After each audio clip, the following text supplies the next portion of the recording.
Hello, my dear friends. You are again welcome to the study guide. Ajaz Ahmed is again in front of you with a study guide. I have brought a new topic for you that is related to the Pakistan studies. Today, our new topic is role of women and students in the freedom movement of Pakistan. Before coming to our topic, I just once request you again that subscribe my channel, like and share my video and press the bell icon to get the update of the new videos. We are coming to our topic that is the role of women in Pakistan freedom movement. First of all, our first part is that one. I have made a list of women who played their role, and now I am coming to my topic.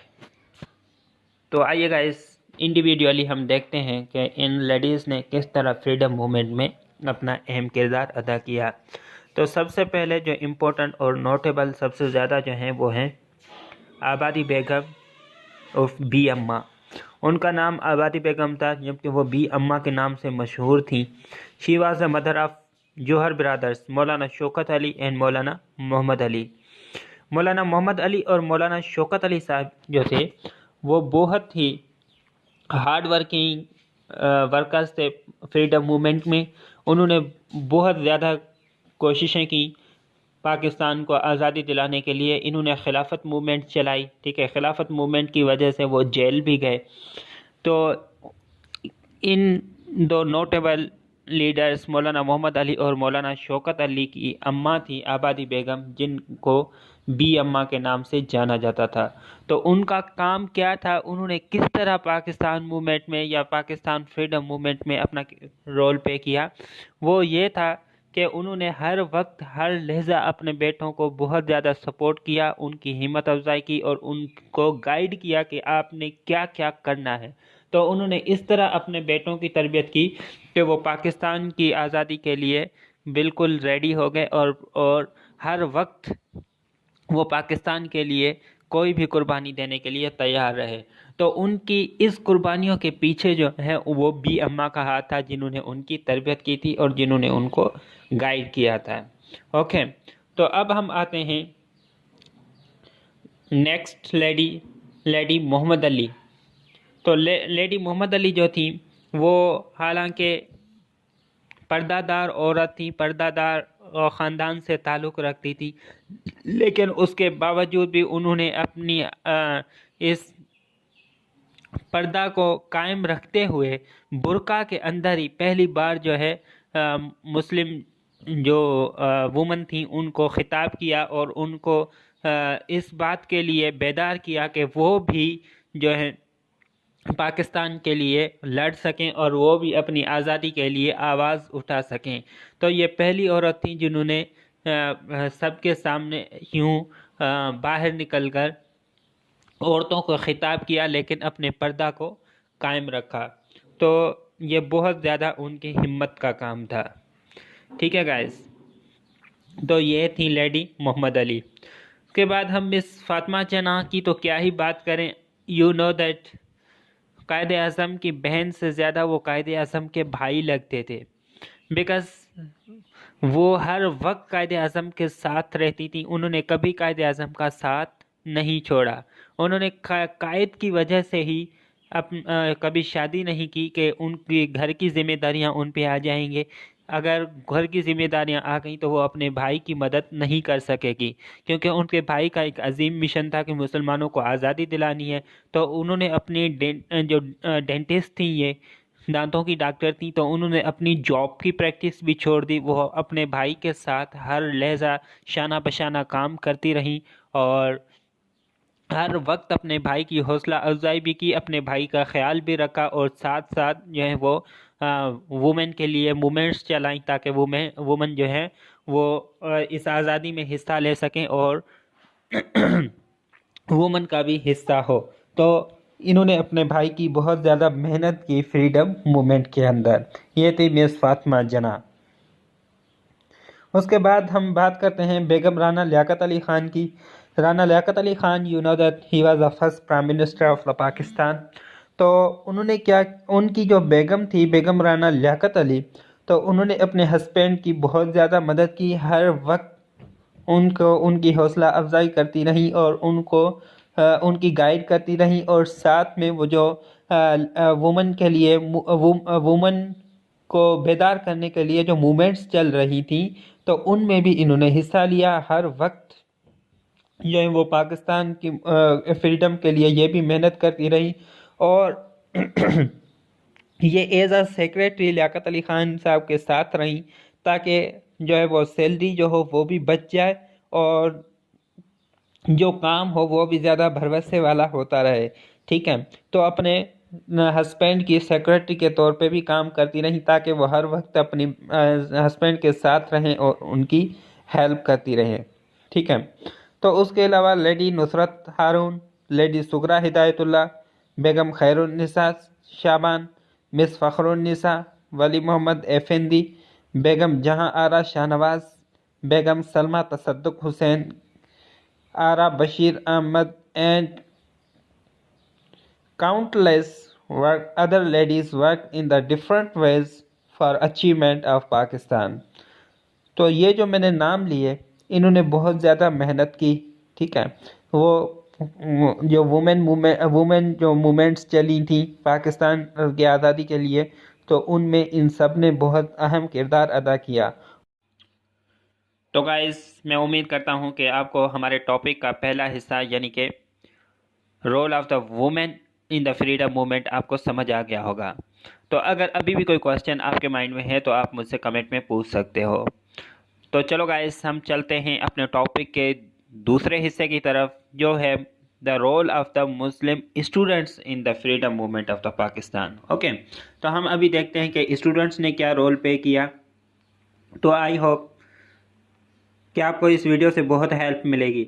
ठीक है, तो student के बारे में हम इतना कह सकते हैं कि वो बहुत सारे कंट्रीब्यूटर्स थे जिन्होंने पाकिस्तान की फ्रीडम के लिए बहुत ज़्यादा कोशिशें की। लेकिन उनमें जो एक कैटेगरी स्टूडेंट्स की थी वो बहुत ज़्यादा नोटेबल थी, वो बहुत ज़्यादा तारीफ़ के लायक थी, बहुत ज़्यादा एडमायरेबल थी। बिकॉज वो जो थे यंग थे। ठीक है, तो छोटे बच्चे थे, और उन्होंने जिस हिम्मत के साथ उन हालात का मुकाबला किया, उन हालात में जो अपनी तहरीकें चलाई, उन हालात में अपनी मूवमेंट्स चलाई, तो वो बहुत ही ज़्यादा तारीफ़ के काबिल थी। तो हम कह सकते हैं कि जो सबसे ज़्यादा अच्छा रोल प्ले किया वो स्टूडेंट्स ने किया। लेकिन इन स्टूडेंट्स में ये जज्बा कहाँ से आया, कैसे आया, ये सारा का सारा क्रेडिट जो जाता है वो सर सैयद अहमद ख़ान को जाता है। एज़ यू नो गाइस के 1857 के बाद जो जंग आज़ादी थी उसमें फेल होने के बाद मुसलमानों की हालत जो थी वो बहुत ज़्यादा ख़राब थी, उन पे बहुत ज़्यादा जुल्म किया जा रहा था।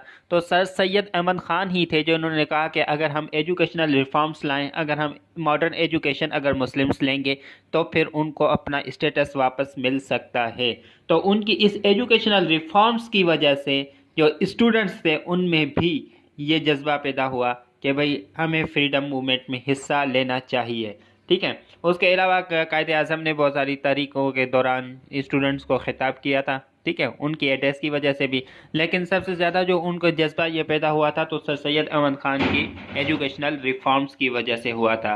तो हम कह सकते हैं कि this credit goes to sir Syed Ahmad Khan. लेकिन उनको ये ख्याल कैसे आया कि हमें ऐसी तहरीक चलानी चाहिए या ऐसा कोई ग्रुप बनाना चाहिए? तो उसकी वजह यह है, इसका जवाब यह है कि 12 अगस्त 1936 को नेहरू जी की गाइड की वजह से जो कांग्रेस से ताल्लुक़ रखने वाले या हिंदू जमात से ताल्लुक़ रखने वाले जो स्टूडेंट्स थे, उन्होंने ऑल इंडिया स्टूडेंट फेडरेशन के नाम से एक स्टूडेंट यूनियन बनाई। ठीक है, तो उनका मकसद ये था कि भाई इंडिया की आज़ादी, उनका मकसद क्या था? इंडिया की आज़ादी। बिकॉज उनको नेहरू जी जो थे वो गाइड कर रहे थे, और उनकी गाइडेंस की वजह से वो जो हिंदू स्टूडेंट थे उन्होंने ये जमात बनाई थी। तो उन्होंने इंडिया की इंडिपेंडेंस के लिए बहुत ज़्यादा काम किया, और इनको टाइटल दिया गया था कि बेबी ऑफ कांग्रेस। तो बेबी ऑफ कांग्रेस जो थे उनको देखकर जो मुस्लिम लीग से ताल्लुक़ रखने वाले या मुसलमानों से ताल्लुक़ रखने वाले जो स्टूडेंट्स थे उनको भी इस बात का ख्याल आया कि हम भी अपनी इस तरह की यूनियन बनाएं जिसमें हम पाकिस्तान के इंडिपेंडेंस के लिए मिलकर काम कर सकें। तो ये ऑल इंडिया मुस्लिम फेडरेशन को देखकर ऑल इंडिया स्टूडेंट फेडरेशन को देखकर all India Muslim federation Muslim students ने बनाई। तो वो कब बनाई गई थी? वो जनवरी 17 1936 को बनाई गई थी। ठीक है, उसके जनरल सेक्रेटरी जो थे वो मोहम्मद वकास नाम के एक स्टूडेंट थे जो बने, और जो ऑर्गेनाइजिंग सेक्रेटरी थे वो मोहम्मद नोमान के नाम से एक स्टूडेंट थे जिनको ऑर्गेनाइजिंग सेक्रेटरी बनाया गया। ठीक है गाइस, तो फिर कोलकाता में उस जो यूनियन थी उसकी एक कॉन्फ्रेंस हुई जिसमें इसका कॉन्स्टिट्यूशन बाकायदा एक दिसंबर 29 1937 को बताया गया कि इस यूनियन का ये मकसद है और इस मकसद के साथ हमने ये यूनियन बनाई है और इस कॉन्स्टिट्यूशन के हिसाब से हम पाकिस्तान के लिए मूवमेंट चलाएंगे। ठीक है, तो उसके बाद मैं आपको बताता चलूँ कि मुस्लिम स्टूडेंट जो थे वो पंजाब, सिंध, बलूचिस्तान, NWFP, बंगाल, आसाम, बॉम्बे, बिहार और दिल्ली वगैरह ऐसे जो इम्पोर्टेंट इलाके थे उन सब में जो है उनकी ब्रांचेस खोली उस स्टूडेंट यूनियन की। ठीक है, तो नाम वही था all India Muslim student federation, लेकिन उसकी मुख्तलिफ ब्रांचेस, जिस तरह आज हम कोई भी अगर डिपार्टमेंट खोलें और उसकी मुख्तलिफ शहरों में अपने बिजनेस बढ़ाने के लिए वो ब्रांचेस उसकी बना दें, तो इसी तरह ये पार्टी थी उसकी हर यानी कि सूबे में मुख्तलिफ उनकी अपनी अपनी वो ब्रांच थी उसकी। ठीक है, तो यानी कि कहने का मतलब ये कि हर सूबे में जो मुसलमान स्टूडेंट थे वो पाकिस्तान की आज़ादी के लिए बहुत ज़्यादा जो है वो पुरजोश थे और इस तरह वो अपनी मेहनत कर रहे थे। ठीक है,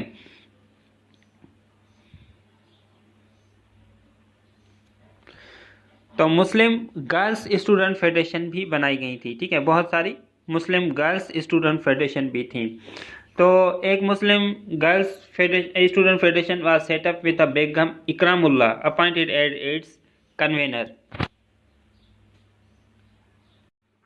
तो गाइस, कन्वेनर मींस जो मीटिंग्स वगैरह वो कन्वेन करता है, मीटिंग वगैरह जो हेल्ड करे, मीटिंग वगैरह का जो इंतज़ाम करे उसको कन्वेनर कहा जाता है। ठीक है, तो मैंने आपको बताया कि भाई बेगम इकरामुल्लाह जो थी उनको कन्वेनर की हैसियत दी गई, वो उसको कन्वेनर के तौर पर अपॉइंट किया गया ताकि वो मीटिंग्स वगैरह का ख्याल रख सकें। ठीक है, तो उसमें किसी कल्चर वगैरह का कोई भी बैरियर नहीं था कि भाई ये इस कल्चर से ताल्लुक़ रखती है, ये इस कल्चर से ताल्लुक़ रखती है, इसका ताल्लुक़ इस सूबे से, इसका ताल्लुक़ इस सूबे से। सो इन सारी डिफरेंसेस को ख़त्म करके वो सिर्फ मिल के अपनी यूनियन बना के, यूनियन का मतलब क्या होता है? यूनियन का मतलब ये होता है कि भाई इत्तेहाद के साथ और मुत्तफिक होकर कोई काम किया जाए। तो उन्होंने इस यूनियन की जो टर्म है उसको मद्देनजर रखते हुए सारे के सारे डिफरेंसेस ख़त्म करके उन गर्ल्स ने भी पूरी मेहनत की ताकि पाकिस्तान मूवमेंट में उनका भी कंट्रीब्यूशन हो। ठीक है, तो मुस्लिम स्टूडेंट ने क्या क्या काम किया? उन्होंने सोशल काम किया। ठीक है, अपनी ज़ानत की वजह से उन्होंने अपना हिस्सा डाला पाकिस्तान मूवमेंट में और उन्होंने बहुत सारे मैगजीन्स वगैरह जो थे वो इशाया किए। ठीक है, जिसमें जो अनपढ़ लोग वगैरह थे, ठीक है, या उनके पास वो गए, चलकर उनके पास गए और उनको पाकिस्तान मूवमेंट में हिस्सा लेने के लिए उनको कायल किया। और जो Pakistan rural propaganda committee was set up by the Punjab Muslim Student Federation to carry the league's message to the villagers। ठीक है, तो विलेजर्स जो थे जिनको ज़्यादा शऊर ना था उनकी तरफ जाने के लिए उन्होंने एक कमेटी तैयार की जो वहाँ पर जाकर उनको हिस्सा लेने के लिए वो कायल करते थे। And summer schools were held, तो उन्होंने समर में जैसे कि आप जानते हो कि छुट्टियां होती हैं स्कूल्स की, तो उन्होंने समर स्कूल्स जो है वो शुरू किए ताकि वो जब स्टूडेंट फ्री होते हैं तो वो कुछ यूथ को और कुछ जो थे जो इसमें हिस्सा नहीं ले रहे थे, ज़्यादा सरगर्म नहीं थे, ऐसी पब्लिक को वो वहाँ पे जमा करके स्कूल्स में और फ्रीडम मूवमेंट की इम्पोर्टेंस समझा सकें और उसमें हिस्सा लेने के लिए कायल कर सकें। ठीक है। मोरेवर उन्होंने और क्या किया, फंड रेजिंग।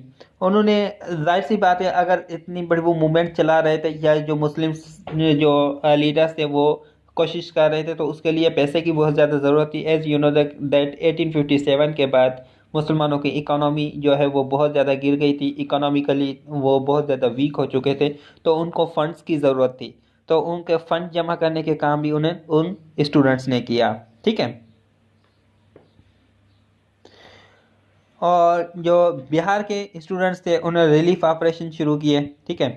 और इस तरह के यानी कि जो थे ना गरीब तबका के लोग थे, उनको जो है वो मदद फराहम करना शुरू कर दी, उनको रिलीफ देना शुरू किए ताकि उनके दिल में हमारे लिए हमदर्दी हो और वो हमारा साथ दें। ठीक है।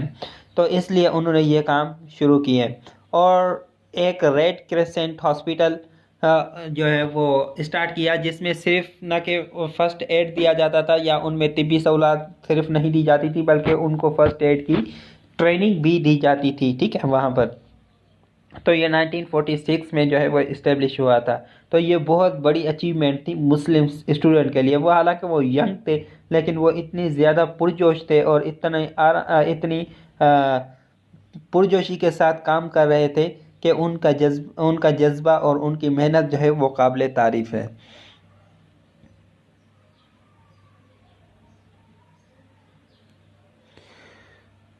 और हम ये कह दें कि the aims decided to publish a quarterly journal shortly after their first session in 1937 में जब उनका पहला जलसा हुआ, तो उसमें उन्होंने ये तय किया कि भाई एक जर्नल बनाया जाएगा, जिसका नाम जर्नल शाया किया जाएगा, जिसका नाम वो अवेकनिंग रखेंगे। ठीक है। अवेकनिंग का मतलब बेदारी। ठीक है। तो जो लोग हैं जो इस बात से बेबहरा हैं, जो इस बात पे ध्यान नहीं दे रहे कि हमें आज़ादी के लिए कुछ करना चाहिए, तो उनको अवेकन करने के लिए, उनको बेदार करने के लिए। और ये तो इंग्लिश में था, उसके साथ ही इसको उर्दू में भी ट्रांसलेट किया गया, जिसका नाम बेदारी रखा गया। ठीक है। तो ये किसने एडिट किया था? हसन अहमद राजी ने। एक और जर्नल शाया किया गया, जो सूरत के मुस्लिम स्टूडेंट फेडरेशन थी सूरत के इलाके में, उन्होंने क्रिसेंट के नाम से एक और जर्नल जो है वो पब्लिश किया। ठीक है। वो इंग्लिश, उर्दू और गुजराती लैंग्वेज में मौजूद था। तो गाइस, मैं ये सारी चीज़ें बताकर आपको ये बताना चाहता हूँ कि वो हर तरीके से ये कोशिश कर रहे थे कि हम तो खुद कोशिश कर रहे हैं, मेहनत कर रहे हैं मूवमेंट के लिए, लेकिन जो पढ़े लिखे नौजवान जो इस तारीख से दूर हैं, तो वो हमारे ये जर्नल्स पढ़कर उनको ये जज्बा उभरे कि हमें आज़ादी के लिए कुछ करना है, तो वो मेहनत करें। और सेकंड बात यह कि जो पढ़े लिखे नहीं थे, जिनको इस बात का इल्म नहीं था कि हमें क्या करना चाहिए, तो उनके पास जाकर वो जो है वो समझाते थे और उनको जो है इस बात के लिए कायल करते थे कि फ्रीडम कितनी ज़रूरी है हमारे लिए और हमें फ्रीडम के लिए क्या करना चाहिए। तो ये मुस्लिम स्टूडेंट्स फेडरेशन थी जो ये सारा काम कर रही थी। ठीक है। तो अगर हम देखें कि 1945-46 की जो इलेक्शन थी, जब इलेक्शन करीब आए, तो जो बहुत सारे यानी कि 100 की तादाद में जो मुस्लिम स्टूडेंट्स थे, उनको मुख्तलिफ जगह पे तैनात किया गया, उनको अपॉइंट किया गया मुख्तलिफ इलेक्शन ड्यूटीज़ के लिए। उनको बहुत सारी सख्तियाँ जो हैं वो झेलनी पड़ी, उनको पुलिस का सामना करना पड़ा, उनको जो है वो इंतहा पसंद हिंदुओं का सामना करना पड़ा, हर तरीके से उनको डिफ़िकल्टीज़ आई। लेकिन उन डिफ़िकल्टीज़ को मद्देनज़र उन्हें नहीं रखा। उन्होंने सिर्फ इस मकसद को मद्देनज़र रखा कि हमें जो है अपने मकसद को हासिल करना है और हमें अपने पाकिस्तान के लिए आज़ादी हासिल करनी है। तो इस तरह उन्होंने डट कर हर चीज़ का मुकाबला किया और अपने पाकिस्तान के लिए बहुत ज़्यादा मेहनत की। तो हालांकि अगर देखा जाए तो उस वक्त उनके पास बहुत सारी लैक्स थी, बहुत सारी कमियां थी, यानी कि हर चीज़ में कोई ना कोई उनके पास कमी थी। फॉर एग्जांपल, उसमें ज़्यादा स्किल नहीं थे। ठीक है। लीडरशिप का वो नहीं था। ठीक है। ज़्यादा अच्छी लीडरशिप नहीं थी। लेकिन उसके बावजूद भी उनको जो जज्बा था ना अब उनके दिल में कि भाई हमें पाकिस्तान के लिए कुछ ना कुछ करना है, तो उस जज्बे की तहत वो काम करते रहे और मुसलमानों के राइट्स के लिए वो बात करते रहे। तो कायदे आज़म ने स्टूडेंट्स के लिए और एजुकेशन के लिए ये कहा, क्योंकि ये कायदे आज़म ने उनको ये सिखाया था कि education is a matter of life and death to our nation. The world is moving so fast that if we do not educate ourself we will not only be left behind but also will be no more. यानी कि हमारे लिए जो education है, जो तालीम हो, ज़िंदगी और मौत का जो है वो मसला है। अगर हम तालीम हासिल नहीं करते, तालीम की अगर मैदान में हम पीछे रह जाते हैं, तो न सिर्फ हम तालीम के मैदान में पीछे रहेंगे बल्कि इसमें भी कोई डाउट नहीं कि हमारा नाम ही दुनिया से मिटा दिया जाए, हमारी हस्ती को ही मिटा दिया जाए अगर हम एजुकेशन हासिल नहीं करेंगे तो। ठीक है। और यूथ के लिए पाकिस्तान के इस कायद ने कहा कि Pakistan is the proud of her youth, particularly the students who are the nation builders of tomorrow. They must fully equip themselves by discipline, education and training for the hardest tasks lying ahead of them. तो उनकी इस जो मुस्लिम student federation जो काम कर रही थी उससे खुश होकर उन्होंने कहा कि पाकिस्तान जो है वो अपने यूथ के लिए जो है वो प्राउड है, क्योंकि वो इस बात को अपना प्राउड समझते हैं कि वो पाकिस्तान की आज़ादी के लिए काम कर रहे हैं। और जैसा कि मैंने आपको कहा कि भाई उसमें उनके पास स्किल्स इतने नहीं थे, वो लीडरशिप वो ज़्यादा अच्छी नहीं थी, तो इस वजह से कायद ने कहा कि जो ये यूथ जो है इनको ख़ुद को फिल करना चाहिए किस चीज़ से, उनको ट्रेनिंग अच्छी लेनी चाहिए और अपने अंदर वो स्किल्स और एबिलिटीज़ पैदा करनी चाहिए कि जो काम वो करें वो और ज़्यादा बेहतर तरीके से कर सके। तो ये थी कायद की जो वो विज़न थी उनके बारे में, एजुकेशन के बारे में और स्टूडेंट्स के बारे में। और मैंने आपको सारा कुछ बताया कि भाई स्टूडेंट ने क्या क्या किया फ्रीडम मूवमेंट में अपना हिस्सा डालने के लिए, कंट्रीब्यूट करने के लिए, और वुमेन ने क्या क्या किया। तो एट द एंड में आपको ये रिक्वेस्ट करूँगा कि अगर आपको कोई भी बात समझ ना आई हो तो आप कमेंट में मुझसे पूछ सकते हो, और अगर आपको मुझे कोई एडवाइस देनी हो तो प्लीज़, अगर मेरी कहीं भी आपको कोई कमी नज़र आए या कोई ना कोई अगर आप इम्प्रूवमेंट अगर मुझ में चाहते हो तो प्लीज़ प्लीज़ प्लीज़ मैं आपको ये रिक्वेस्ट करता हूँ कि काइंडली मुझे कमेंट करके एडवाइस दें ताकि मैं और ज़्यादा इम्प्रूवमेंट लाकर आपको ये सारे टॉपिक अच्छे तरीके से समझा सकूं। तो मैं आपका थैंकफुल हूँ कि आपने मेरी वीडियो देखी और मेरी वीडियो को टाइम दिया। तो मैं साथ में ये उम्मीद करता हूँ कि ये वीडियो मेरी जो है ये आपके लिए बहुत ज़्यादा हेल्पफुल साबित होगी। Okay guys, take care. फिर किसी और टॉपिक के साथ मैं स्टडी क्लब में हाजिर हूँगा। तब तक के लिए इजाज़त। खुदा हाफिज़।